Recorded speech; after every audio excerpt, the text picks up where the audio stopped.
बंजारा समाजानं आज राज्यातील अनेक शहरांमध्ये मोठमोठे मोर्चे काढले।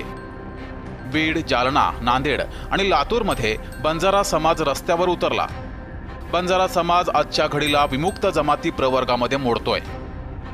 आम्हाला एसटी प्रवर्गात टाकून तिथून आरक्षण द्या, अशी त्यांची प्रमुख मागणी आहे।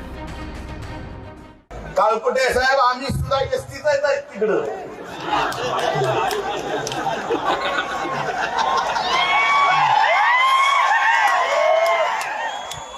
बंजारो येणार सगळा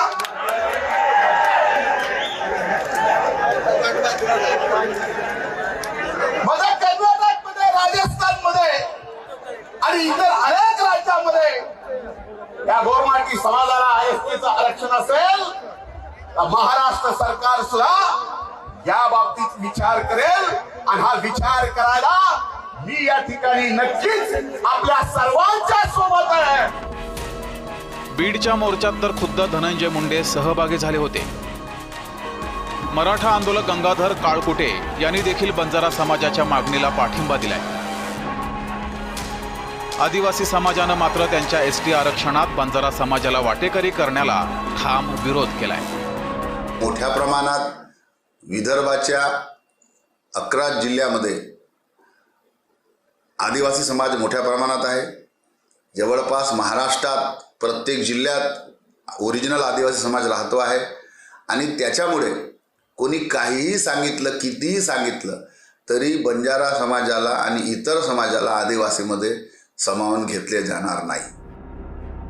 तर दुसरीकडे शरद पवारांनी समाजामध्ये तेढ निर्माण करण्याचा आरोप राज्य सरकारवर केला आहे।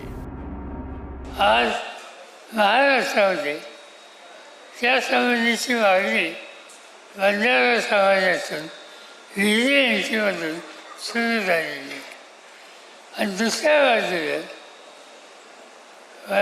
आदिवासी समाजात त्यांचं शिक्षण मला मिळते आणि त्यांची भूमिका काही झालं तर चालेल पण आदिवासीच्या कोट्यात हात घालू नका।